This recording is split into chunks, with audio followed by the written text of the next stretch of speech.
It was the beginning of the rout of civilization, of the massacre of mankind. H.G. Wells, War of the Worlds. Fly this plague-stricken spot.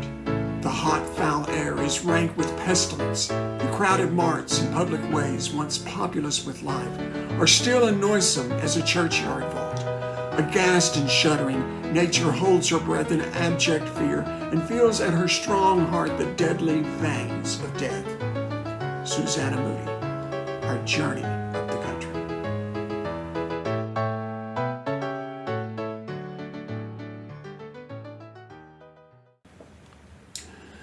Well, good afternoon. This is Jess Peterson. I'm your host for Amazing Stories, and today I think we have a particularly relevant topic on the Spanish flu of 1918.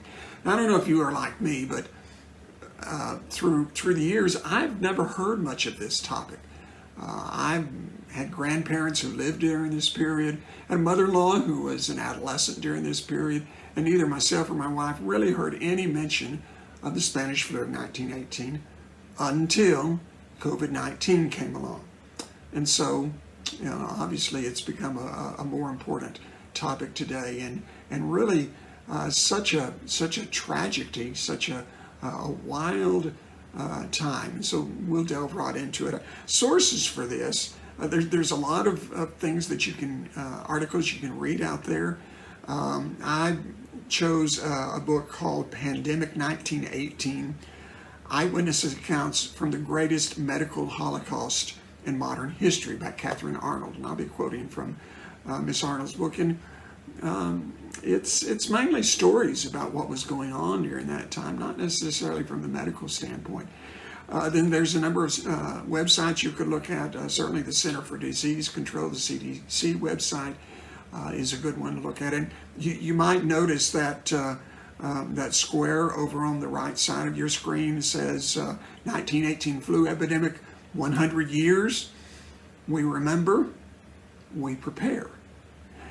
And what that tells to me, either we didn't do a good job on preparing, or it doesn't matter how much you prepare, there's still going to be some things going on with new pandemics that you just can't be prepared for. A couple of the others I've got down there, the Aberdeen Proving Ground in Maryland has some good articles about what was going on with the Army during the pandemic of 1918. And then also Wikipedia also has several articles and several just some references as always to sites during that time. So let's start with some definitions. The Spanish flu of 1918, and this is from the CDC website. It's an unusually deadly influenza pandemic caused by the H1N1 influenza A virus.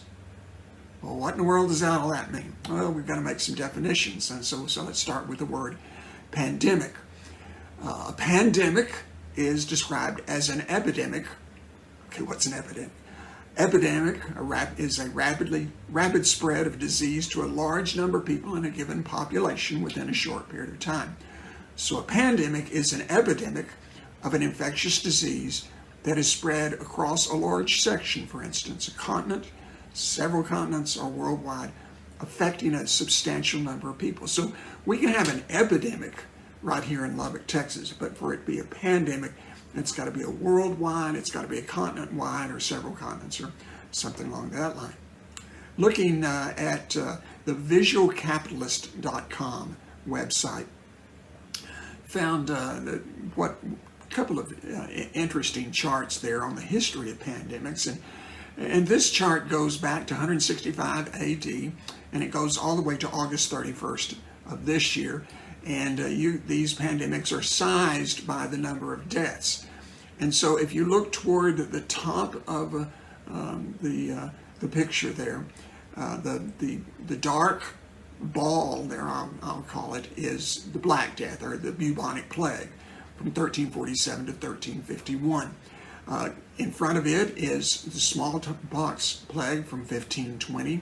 And then there's a couple of smaller balls there that represent the 17th and 18th century plagues. They're sort of greenish in color.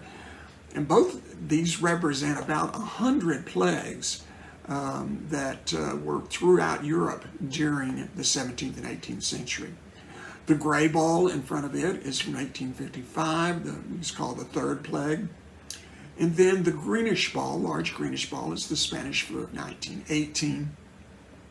The dark red ball to the left and in front of it is HIV/AIDS from 1981 until the present. And then at the very bottom, sort of a pink ball, is COVID-19. This next chart takes those epidemics and shows them by death toll. And so to the left, the Black Death, the bubonic plague, 200 million deaths, according to this website. Now, I looked at other places, and it's all over the place. National Geographic says 25 million. History Today says 50 million. Wikipedia has 5 particular sources, and they go all the way from 75 to 200 million. Britannica has 25 million. So it's really unsure exactly how many deaths there. The orange ball next to it is 56 million. That's the smallpox epidemic of the 1520s. And then I've circled it in green, the Spanish flu, according to this website, was 40 to 50 million. Other sources say as high as 100 million. Now, during that time, there were numerous parts of China, Africa, India, certainly Russia, because this is during the time of the Communist Revolution, that there was a lack of accurate records, and so there could have been a lot of unrecorded deaths during this time period. So if you look at those first 3, they could almost be put in any order. The Spanish flu could be the deadliest instead of the Black Plague, the bubonic plague. The smallpox could, whatever, but either one of them. And then next behind it is 30 to 50 million, also could be one of the deadliest, or the deadliest, the plague of Justinian, and that's 541 to 542 AD. And then looking at the very bottom row, I've circled it in red, is COVID-19. That's showing 848,000 deaths. That's as of August 31st for this chart. Now, pandemics can be caused by all sorts of things. They're not just influenza. They can be influenza, been caused by smallpox, cholera, tuberculosis, typhus, measles, leprosy, HIV and AIDS, malaria, yellow fever, and I'm sure there's some I'm not even named here. So that gives us sort of a background on what a pandemic is. But going back to our definition of Spanish flu, we said it's an unusually deadly influenza pandemic caused by the H1N1 influenza A virus. And so our next definition is, what is influenza? Well, again, the CDC website, influenza is a complex disease caused by an airborne virus which spreads between individuals in microscopic droplets via coughing or sneezing. So it's a complex disease caused by an airborne virus. So next question is, what is a virus? I know you've been to the doctor and you've been sick and you've gone to the doctor and you want an antibiotic. And the doctor says, no, this is viral. It's not bacterial in nature. It's virus. It's going to go away on its own. And you scratch your head and you either think, okay, thanks, doctor, or you may do it like me. I said, give me an antibiotic anyway, just in case it proves to be bacterial, just in case I keep getting worse, give it to me anyway. Well, a virus, difference between a virus and a bacteria.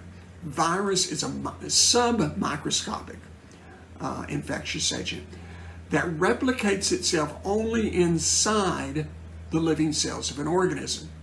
So the virus expands within the body, and so if you've got a viral infection, that infection will provoke your immune system to handle that virus and get rid of that virus without introducing drugs from without.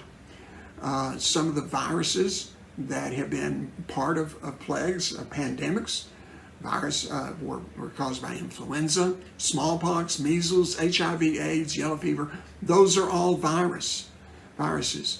Now, it's important to remember that viruses, they didn't even know about viruses in 1918. So who knew what to do about this at the time?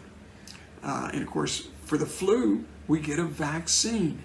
That vaccine helps initiate our immune system so it will control that virus when it comes up. So what's the difference between that and a bacteria? Bacteria is microscopic, virus is submicroscopic. So bacteria is larger than a virus. It's spread the same way, many of the same symptoms as the virus, but it can live outside a host cell, where a virus cannot live outside that host cell. And the bacterial infections respond to antibiotics. They get rid of the antibiotics. Viral infections do not respond to antibiotics. And so, as the doctor tells you, we don't want to give you an antibiotic if it's viral, because we don't want to build within your system antibiotics that the bacteria would then adapt to and overuse, and so that the antibiotics would not become viable once you do have that bacteria. And of course, as far as bacteria goes, we have both good and bad bacteria, so we don't want to get rid of the good bacteria at the same time. So, okay, backing up, Spanish flu, 1918. It's unusually deadly influenza, so it is a disease caused by an airborne virus, and it says it's caused. Well, let me say this on influenza. There are 4 types of influenza. The definition says it's caused by an H1N1 type A influenza. 4 types of influenzas: A, B, C, and D. Type A infects birds and some mammals. It's the most severe. Type B infects humans directly and seals directly, by the way. It's less severe, but it can cause outbreaks. And these 2 types, A and B, they cause most of the human illnesses. There's type C, which is a swine flu. Now, swine flu can also be a type A, but type C is specifically to swine. We see less of this type, and it usually causes only minor symptoms. And then type D was a type that was first classified only in 2016. It infects pigs and cattle, and there have been no human infections that have been observed. So you've got the A, B, C, and D. So we know that the Spanish flu was type A. Now, what's this H1N1? H1N1 defines the subtype of a virus that you have, of influenza. And so the H and the N are 2 proteins that are found on the surface of the virus. The H is hemagglutinin, and it causes the red blood cells to clump together, to agglutinate, so it binds the virus to the targeted cells. And there are 18 subtypes of hemagglutinin. And so the Spanish flu is type 1. Then there is neuraminidase, and it helps the virus to be released after it agglutinates with this host cell. So the hemagglutinin binds it to the host cell, the neuraminidase gets it released within the body. And so 11 different subtypes of the neuraminidase, and the Spanish flu was type 1.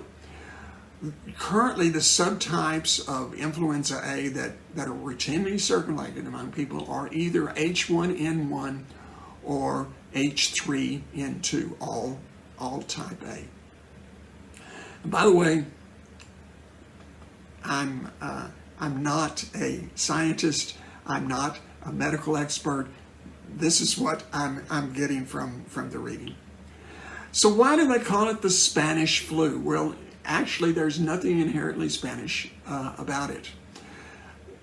As you might recall, during this time, World War I was going on. World War I started in 1914, ended in November 1918. In Britain, the Defense of the Realm Act and similar acts in the United States caused somewhat of a wartime censorship. So newspapers were not permitted to carry any stories that might spread fear or dismay. But in Spain, Spain was a neutral country. And so when King Alfonso XIII, shown here, fell victim to the Spanish flu, along with many other Spaniards, the influence was freely discussed in the Spanish press. And so it sort of got the name from the Spanish press talking about it being the Spanish flu. It wasn't called that everywhere. In Senegal, it was called the Brazilian flu. In Brazil, it was called the German flu. In Poland, probably because of the Communist Revolution that was happening in Russia, it was called the Bolshevik disease. In Spain, they didn't want to call it Spanish flu, it's called the Naples soldier, but Spanish flu is the most widely used name. And as an image of that Spanish flu, it became known as the Spanish lady. As you see the picture here, a lady personified, death-headed, skeletal, with black flamenco dress, complete with mantilla and a fan. And the subtext of this Gothic creation implies that the Spanish lady is a prostitute. And she's free with her favors, and she affects everybody at the same time. So the Spanish lady, she was known worldwide. It was known worldwide as the Spanish lady. Another symbol, image of the Spanish flu, just as today, is, yes, the mask. The masks in that time were generally white. They were fastened behind the head.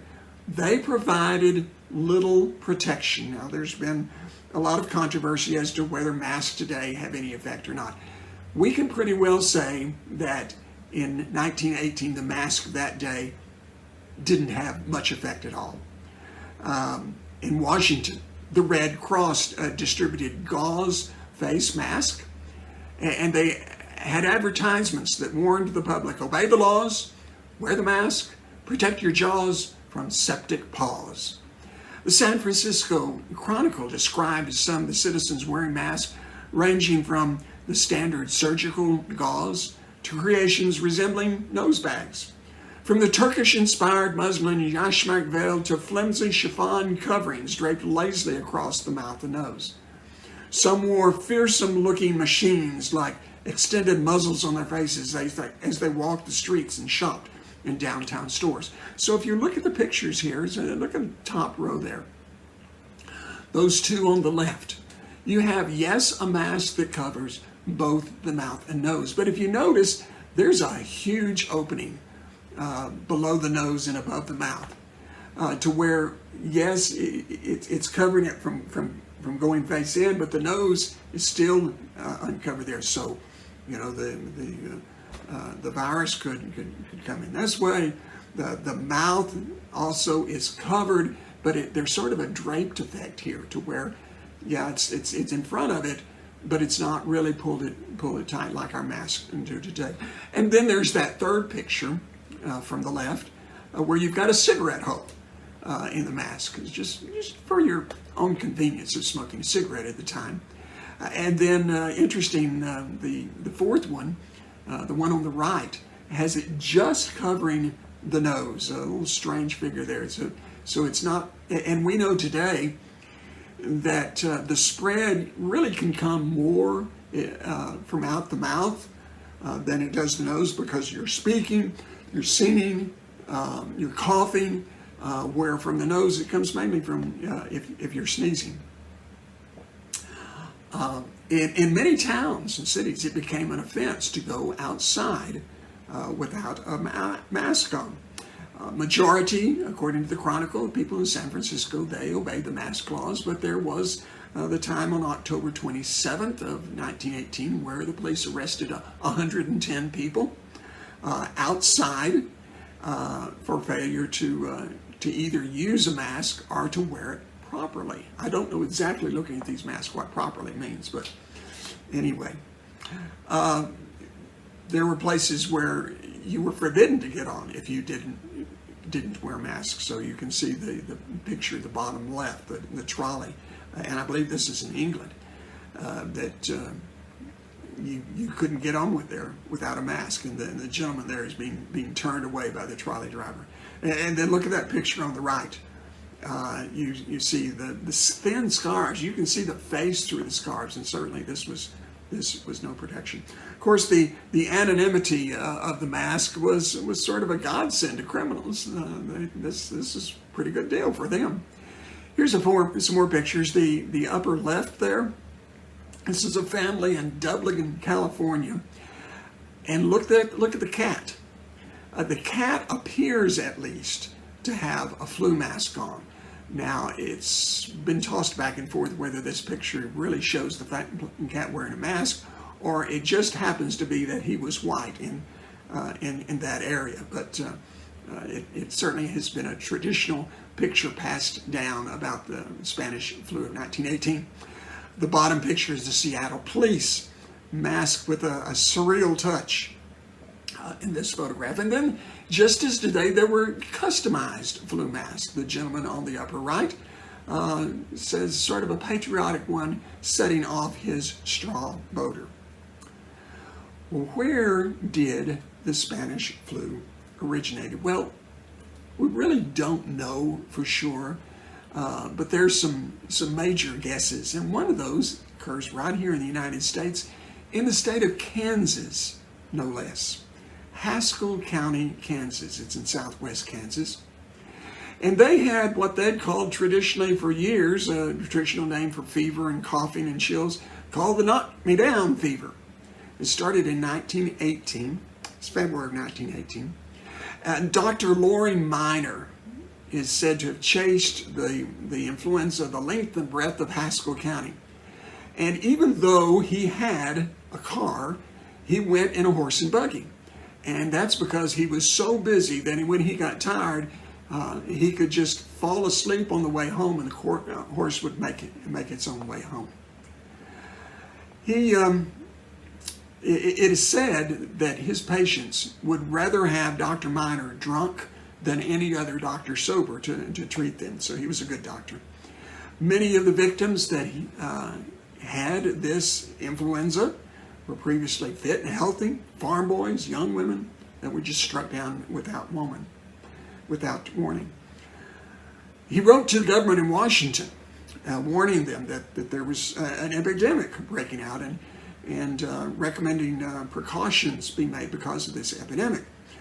But influenza was not a notifiable disease, so you didn't have to tell Washington when you had influenza. And so the government didn't pay any attention to him. They were worried about their war efforts.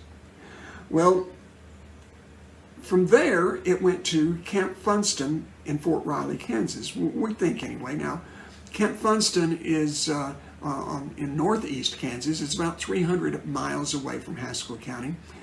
Was one of a number of Army basic training camps that would enable the soldiers that were going to fight on the front to be trained there against a common enemy. And of course, these were ideal conditions for the breakout of disease. Here at this camp, 40,000 soldiers from the U.S. Army's 89th Division were stationed. The camp contained housing and training centers, general stores, theaters, social centers, infirmaries, libraries, schools, workshops, and even a coffee roasting house. Soldiers slept 150 beds in a sleeping room, and it was also the center of the U.S. Cavalry. So you've got thousands of horses and mules stationed there. Arnold says in her book, the dust combined with the ash of burning manure created a stinging, stinking yellow haze. The grains of fine grit aggravated lungs and bronchi, leaving men miserable and prone to asthma, bronchitis, and pneumonia, while thick black smoke hugged the ground for hours and further irritated respiratory tracts. Well, in early March, a man named Ernest Elliott came to Camp Funston from Haskell County. He came to visit his brother. It happened that Elliott's son was sick in bed with the influenza. Now, Elliott himself didn't have it, but it turned out that he was a carrier of the disease. A few days later, Soldier Dean Nilsson came to the camp, and he had been on leave in Haskell County, so also possibly bringing it with him. On March 9th, 1918, a huge dust storm hit the area, and 2 days later, hundreds of men began showing up at sickbay, running high temperatures, beginning with Private Albert Gitchell, a company cook. You wouldn't want a company cook with influenza, would you? Eventually, 1,100 men came down with the disease, and 48 died. The base hospital commander, Colonel Edward Schreiner, reported the incidents to Army headquarters, but just like Dr. Monner, his warnings had been ignored. The influenza eventually vanished in Haskell County and on Camp Funston just about as quickly as it begun. It was forgotten in the continuing ferment as they were preparing for war in Europe. So was it the dust storm? That's what Colonel Schreiner thought it was. Or was it an infection from Haskell County? Or had swine flu mutated from animals that were kept on the base? Or had horse flu, that was known as the strangles, mutated from the camp's thousands of cavalry horses, possibly spread by the burning of manure? Well, another possibility for the beginning of the Spanish flu was in France. Etaples Military Hospital near Boulogne, France. It was the biggest field hospital in France. Possibly patient zero was British Private Harry Underdown. He came to Etaples in February of 1917, and within a fortnight he'd been struck down by a widespread bronchopneumonia. But this was different, according to Arnold.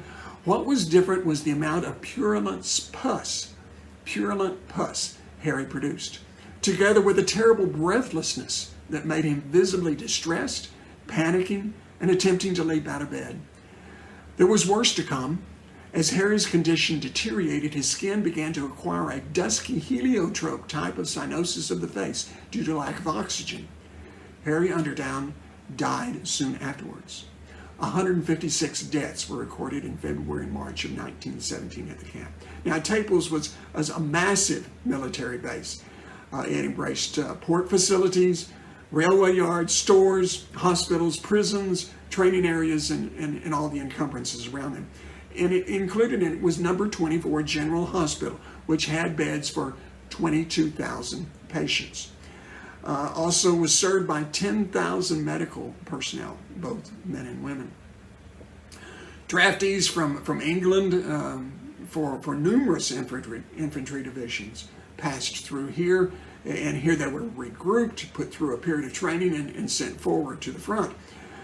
Also in the depots were men that were transferring to other theaters of the war that had come into Etaples. And so they were here for temporary base, possibly in the hospital, or possibly they had come for some kind of convalescence. And these would include both the sick and injured Tommies, as well as German prisoners of war were here. Etaples was described as a dirty, loathsome, smelly little town. Of course, the coexistence with men and animals during wartime had been going on for hundreds of years. Arnold says, little did doctors suspect during the First World War that ducks operated as a reservoir for bird flu viruses, littering the soil with feces that were then snorted in by pigs scrubbing for food, and that the pigs would subsequently incubate avian viruses and combine them with the human flu viruses acquired through the contact with people. So there's Etaples. A similar outbreak occurred at an army barracks in Aldershot, England. And actually the virus possibly had been circulated in European armies for about a year before the pandemic is said to officially started. Now, another theory said it came out of China. Now, of course. In 1993, a theory came out that it came from China, mutated to the United States near Boston. From there, spread to Brest, France, along with the soldiers being transported to Europe. Then to Europe's battlefields, the rest of Europe, Allied sailors and soldiers being the main disseminators. That's from an idea in Wikipedia. There was a 2014 theory that the recruitment of 96,000 Chinese laborers to work behind the British and French lines might have been the source. And there was a presence of Chinese laborers at Eddy tables. Now, the Chinese, of course, have had for years a habit of living in close quarters with their animals, keeping vulnerable piglets in their homes, for instance. The ingredients are here: ducks, pigs, people in close contact. And indeed, in 1910 and 1911, there had been a pneumonic plague in Manchuria, and it had killed 43,000 to 60,000 people. And in 1918, China was less affected than some of the rest of the world, and people thought, well, they've got some immunity because of their previous infections with viruses. However, there was evidence that the flu was present in Europe before the Chinese laborers were brought over, and the routes that the Chinese laborers came to Europe in did not show too much of the infection itself. So that's questionable. Another theory, certainly at the time, was that it was of man-made origin. The Germans, that the German U-boats seeded Boston Harbor with influenza sprouting germs, that they circulated it in Bayer aspirin packs. Of course, Bayer was a German name, German product. That the Germans infiltrated Army Medical Corps, spreading the virus through hypodermic shots. Another idea is it came from no man's land. And certainly there were millions of corpses that were rotting out in no man's land during a particular 3-year period of World War I. Such a horrible war is the trench warfare in the no man's land between it. And so the corpses rotting, and then the lingering mustard gas that was over there. He said, well, that's where it came from. Another said, well, it was the Japanese influenza. It was believed that had been starting the arrival of a squadron of Japanese warships at San Diego during the first week of April, and a number of them had cases of influenza. We don't know how it started, but it certainly spread in the spring and the summer of 1918. You had outbreaks in Army camps in California, Florida, Virginia, Alabama, South Carolina, and Georgia. In Detroit, there were 1,000 workers at the Ford Motor Company that came down with the influenza in March of that year. In America's prisons, in 1918, an outbreak at San Quentin in California, 500 of the 1,900 prisoners were affected. Reports emerged in March of 1918 that the influenza had struck the Americans' Allied Expeditionary Force, the AEF, that was crossing the Atlantic to serve in France. March of that year, 84,000 doughboys had set out for Europe, unaware that the influenza was traveling with them. Listen to the description that some of the doctors gave. These men run a high temperature, so high that we cannot believe it's true, and often take it again to be sure. When they die, as about half of them do, they turn a ghastly dark green and are taken out at once and cremated. In total, 1.5 million American soldiers landed in Europe during the last 6 months of the war. The doughboys had brought with them a particularly virulent strain of the disease than what was going on in Europe at the time. Entire units were put out of action. One Army brigade of artillery had at one time 2/3 of its strength laid up, and they were badly needed at the time. 90% of the 168th Infantry Regiment and the sailors of the U.S. Navy Seaplane Station at Dunkirk were affected to a greater or lesser degree by the Spanish flu. By May, the influenza had certainly crossed over no man's land, hit the German army. affected 130,000 men just during the month of June alone. Allied ships, they were headed towards Archangel in the White Sea, and then the idea was to go there and to invade Germany from the other side, from the rear. Of course, they took with them the Spanish flu, and so it spread to Russia as well. As if the first wave wasn't bad enough, a second wave began in the second half of August, and it began hitting the civilian population. It had crossed into Spain in late May and across the Alps into Italy. And just as the Allies were beginning to feel that they had victory within their grasp, the Spanish flu succeeded where the German army had not been successful. It ran across Europe, ran into the civilian population. Trains were canceled. Businesses collapsed. Trials went unheard. Legal proceedings were suspended. In Hamburg, in Germany, 400 were dying each day, and furniture vans had to carry the bodies to the cemetery. In Paris, 1,200 people died in a week. Elsewhere in France, 70,000 American troops had to be hospitalized, nearly a third of them dying. From Europe, the Spanish lady traveled remorselessly across the globe in 4 short months, traveling to Scandinavia, Greece, Egypt, and India. And from India, it went on to Iran, then known as Persia. Mortality rates in Persia were particularly difficult, as they had other factors that they were dealing with: famine, opium consumption, anemia, malaria. And so the deaths in Persia were somewhere between 902,000 and 2.4 million. The Spanish lady made a visit to the African continent, killing 50 million people over the course of 6 months, leaving such a catastrophe to find behind that would affect successive generations. Spread into Alaska. The native population in Alaska was practically annihilated by it. In the upper regions of Canada, it spread via a dog sled team. In England, of course, there were hundreds of thousands of American doughboys going through Britain on their way to fight in France. And it spread further in England, particularly hard in the northern industrial and coal mining areas. Of course, the lungs in that area would already be infected with smog and coal dust, and plus the problem that half the country's medical professionals were over in Europe with the military. In Sheffield, England, the deputy town clerk appealed for grave diggers. People are lying dead in their houses 7 days and sometimes 9. In Cape Town, South Africa, there was a daily wagon that went around with a bell ring and drivers call out, "Bring out your dead."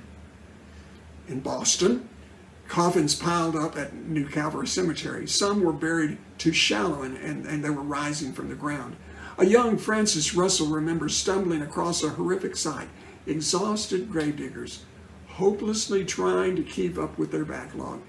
They were dumping the corpses and reusing the coffins. In New Haven, Connecticut, according to a story in Arnold's book, 6-year-old John Delano lived down the block from an undertaker, and he began to witness the coffins piling up on the sidewalk outside the morgue. As the coffins rose, he and his friends played among them, jumping from one to the other. Boy, this is great. It's like climbing the pyramids. Then one day I slipped and fell and I broke my nose. My mother was terribly upset. She said, "Didn't I realize there were people in those boxes? People who had died?" I couldn't understand that. Why had all these people died? In Philadelphia, on one occasion, the Society for Organizing Charity called 25 undertakers before finding one able and willing to bury a member of a poor family. Bodies remained at home for days. Private undertaking firms were overwhelmed by the demand, and some exploited the situation by raising their prices as much as 600%. Complaints circulated that cemeteries charged families $15 for a burial and then made them dig the graves themselves. The Donahue family, who had run a small undertaking business since 1898, had to hire a security guard to mind their caskets. In Chicago, crazed by the influenza, laborer Peter Marazzo blotted out his entire family of wife and 4 children. He cut their throats with a razor. The entire family had been suffering from the Spanish flu for about a week. Now, the victims of the Spanish flu were just not the poor people. The Spanish lady did not discriminate. Her victims included statesmen and painters and soldiers and poets and writers. 16-year-old John Steinbeck. A local surgeon opened his chest under ether, removing a rib to gain access to his infected lung, which was then drained of pleural pus. He survived a long illness, but he would have lung problems for the rest of his life. The Assistant Secretary of the Navy at that time was Franklin D. Roosevelt. He was aboard the USS Leviathan, which was a former cruise ship, the largest ship in the world at that time. He was returning from a fact-finding mission in France when he got it. Roosevelt was so weak that he had to be carried off on a stretcher when the ship docked. An ambulance drove him to his mother's house, and 4 Navy orderlies carried him inside. It took Roosevelt a month to recover. Now, the Leviathan later came to be known as the Death Ship for the number of deaths that it had while transporting soldiers over to France. Roosevelt really barely escaped with his life at that time. British Prime Minister Lloyd George came down with it, as well as German Kaiser Wilhelm. Mahatma Gandhi got it. Gandhi was eventually coaxed into drinking goat's milk. This was in violation of his religious belief, but Gandhi recovered, even recommended his treatment to others. Film star Lillian Gish got it. In Chicago, a young man named Diz lied about his age, and he enlisted as an ambulance driver for the Red Cross.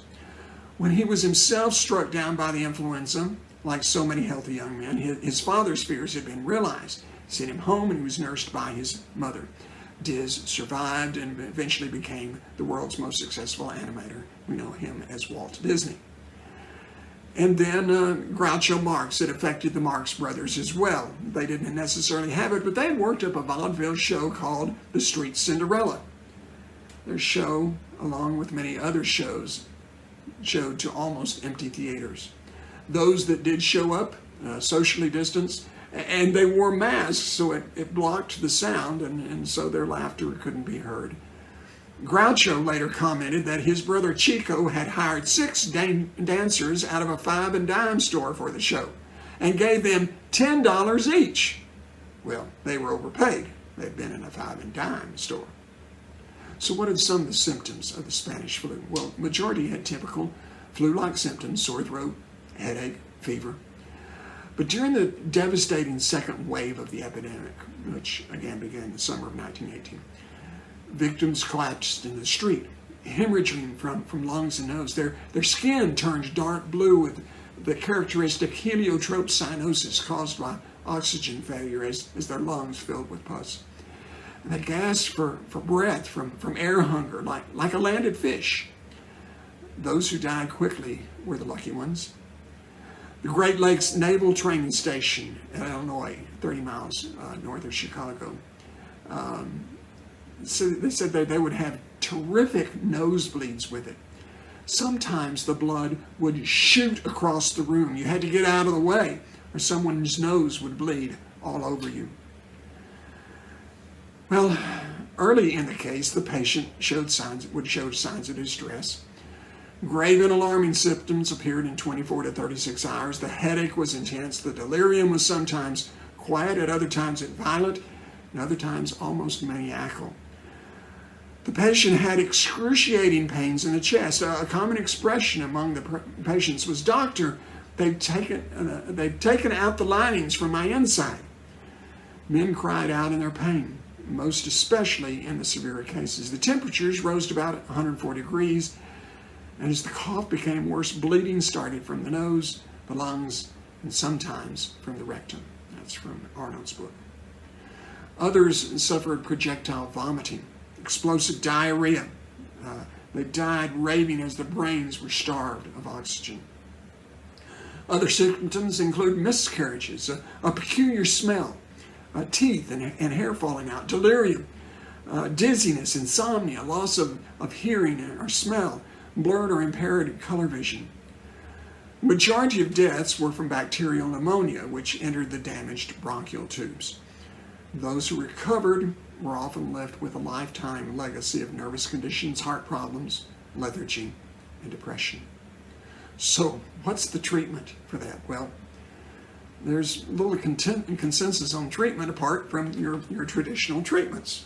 Bed rest, opiates, folk remedies. Conventional medical device included morphine, atropine, aspirin, strychnine, belladonna, chloroform, quinine, and kerosene, which was administered on a sugar lump.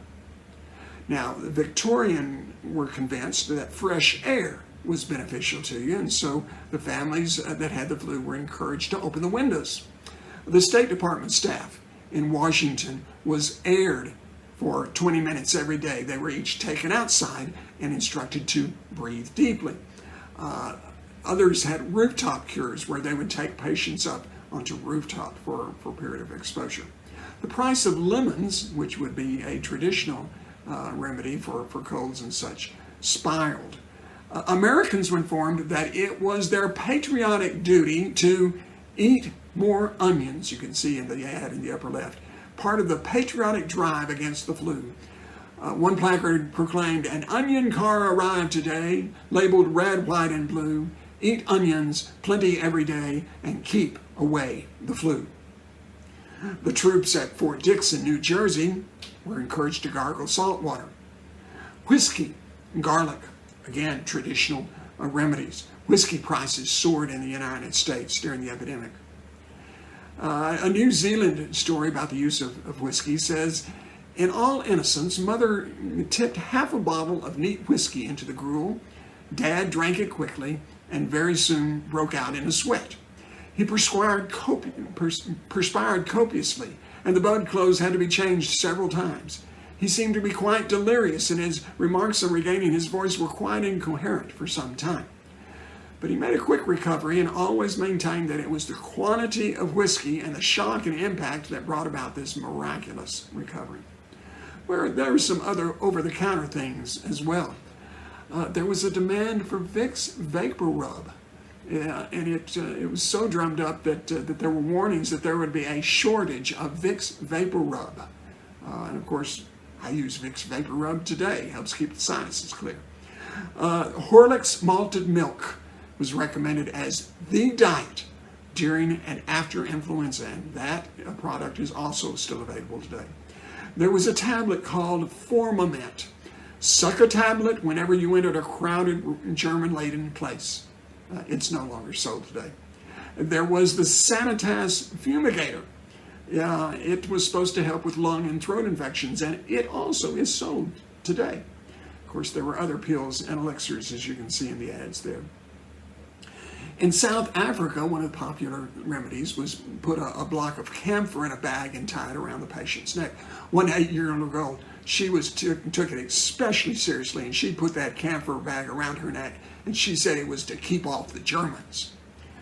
A traditional cure for the Spanish flu, which they called long pest in South Africa, consisted of placing a recently killed animal on the patient's chest. In New Zealand, they cut off the Maori women's hair, saying that the weight of the hair would cause an increase in the temperature. And so if you cut off the hair, you were able to deal better with high temperatures. In Louisiana, a Methodist hospital superintendent recommended a quilt made of wormwood and sandwiched between layers of flannel and dipped in hot vinegar and then placed on the patient's chest. Of course, in New Orleans, the number turned to voodoo for the time. Now, there were preventative health measures near the time. They encouraged you to wear a mask, stay away from crowds, don't put pencils or fingers into your mouth. It's a good advice.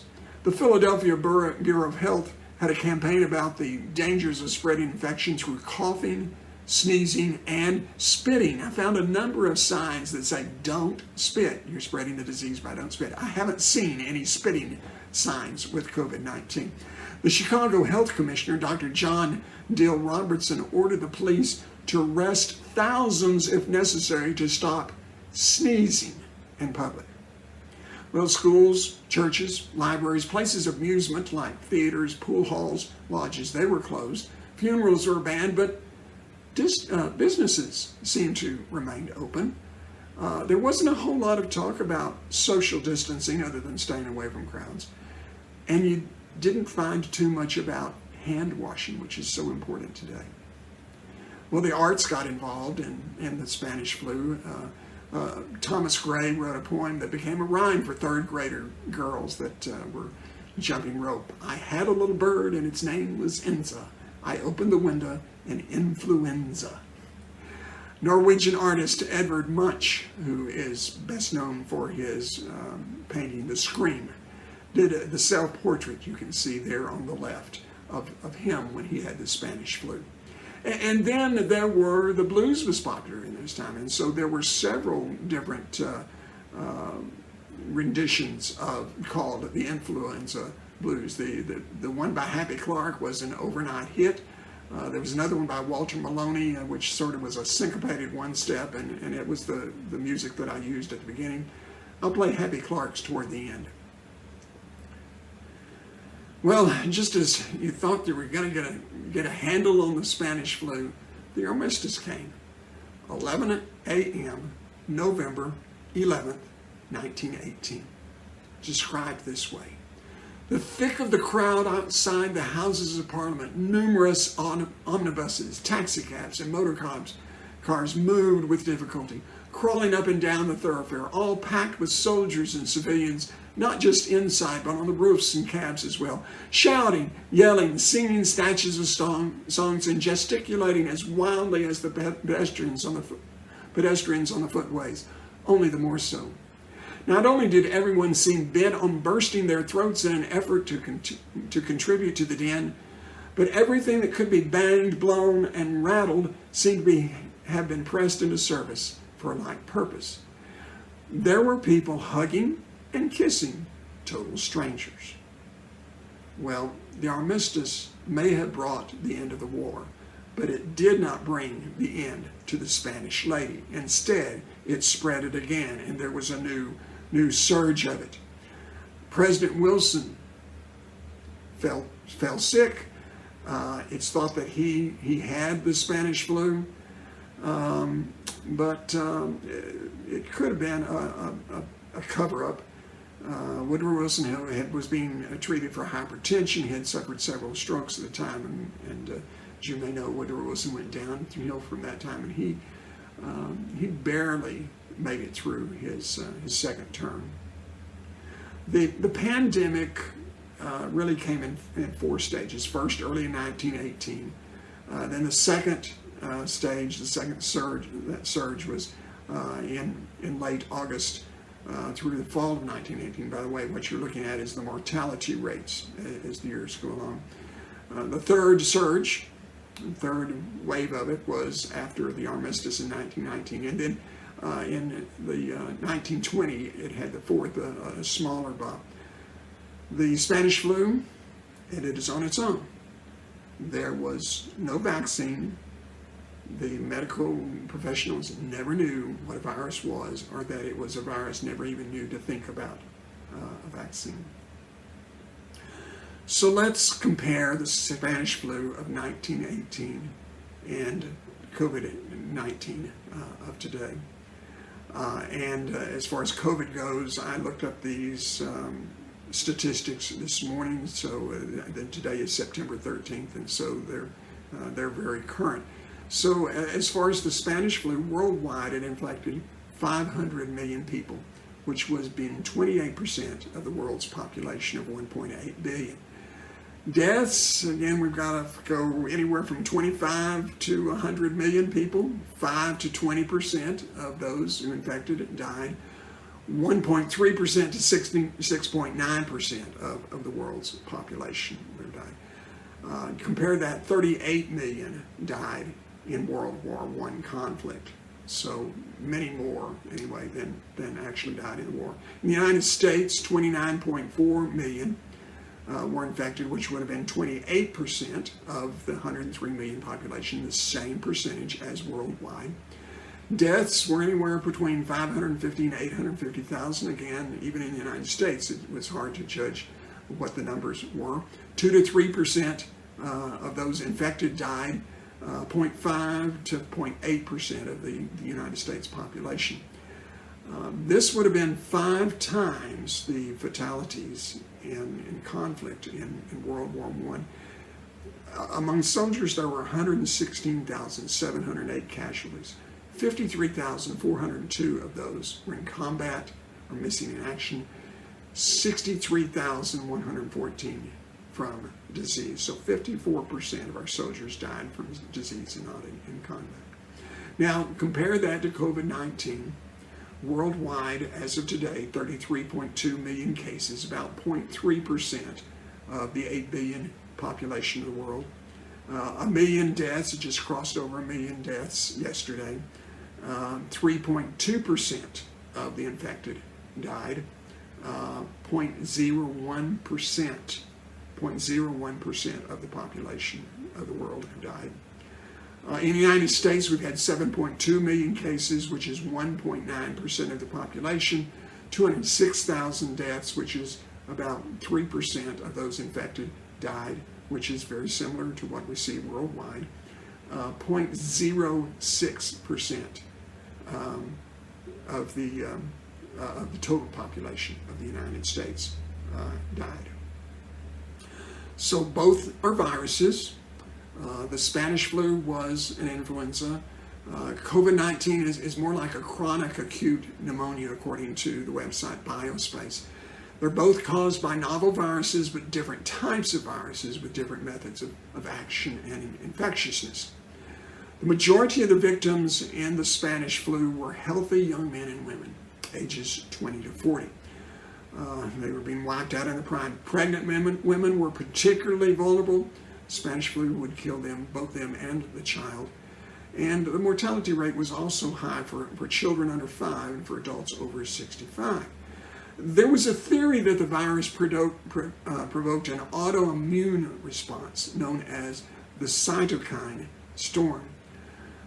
So the healthier the patient was, the more likely they were to die from the Spanish flu. So it produced a marked inflammatory response, causing the secondary damage to the patient's lungs. One comment says, it's not the virus that kills you, but your own body's immune system in its response that kills you. As far as COVID-19, of course, we know the mortality rate is highest for people over 65 and those with underlying health conditions called comorbidity. The mortality rate for the Spanish flu, 3 to 4%, COVID-19, about 1% of those infected. 9% of the Spanish flu were said to have a repeat effect. They would have symptoms that would subside. They would come home from the hospital, and 10 days back, they were back in the hospital. Now, we're not seeing that so far with COVID-19. On the CDC website, talk about a 2013 model. It said, and of course this was before the outbreak of COVID-19 that this was written, that it found that a modern day Spanish flu event would result in 188,000 to 337,000 deaths in the United States alone. So its predictions are coming through right there. Of course, we have a huge difference in technology between now and then. We have different medications, and we do have some medications, both treatments and working on a vaccine for it. They had no idea of a vaccine, and certainly medications were not as good that time as far as treatments goes. We have ventilators. They didn't have those back then, not as well anyway. Microbiological advances, we know about their viruses. They didn't at that time. Preventative measures are different. Our masks are better. Our social distancing is more defined, and our cleaning and the cleaning products are much better. So just a reminder that the CDC recommends preventative measures for COVID-19. Social distancing, 6 feet, that's about 2 arms length. Cover your cough or sneeze with a tissue and throw it away. Wash your hands. Wear a mask over your nose and mouth when in public. Don't touch your eyes, nose, or mouth. That's particularly important because that's how you can have that virus on your hands, but it's when you start touching and it gets into your system that it causes harm. Stay home when sick, except to go to medical care. Wash your hands often for at least 20 seconds. And that washing of hands, the doctors say, hey, this is how, my doctor says, this is how we stay healthy, is we as doctors constantly wash hands as they see people after people after people, even before COVID-19. So stay healthy physically, mentally, emotionally, and spiritually during this time. I hope this has been a benefit. I hope you can relate some with what's happening in COVID also, and realize that, hey, hopefully things are getting better under COVID. We are seeing fewer deaths than we were at one time. And stay healthy, physically, mentally, emotionally. Keep yourself up, and spiritually as well. Have a good day. Bye.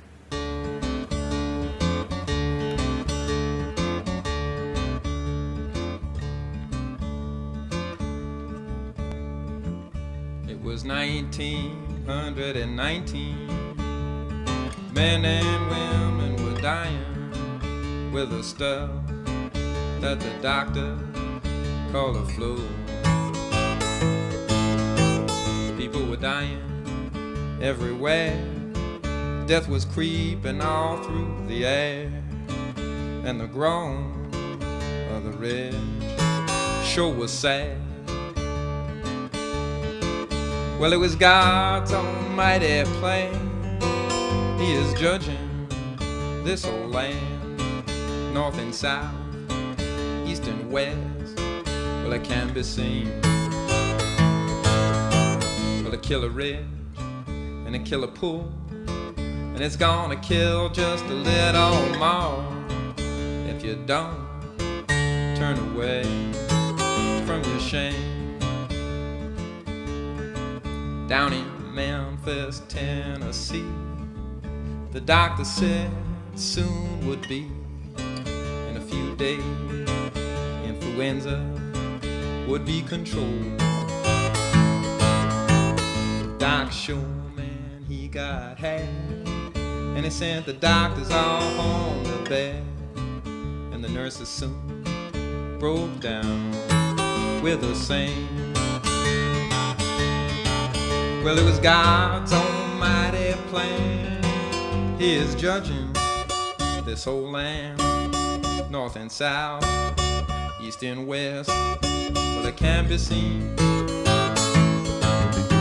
Well, it killed the rich and the poor, and it's gonna kill just a little more if you don't turn away from your shame.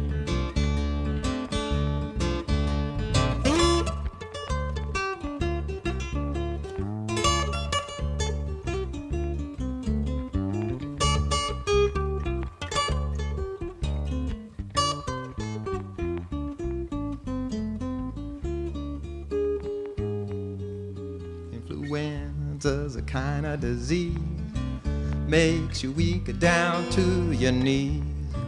Cause of fever, everybody surely dreads. Packs of pain in every bone. In a few days, mama, you are gone to that hole in the ground called your grave.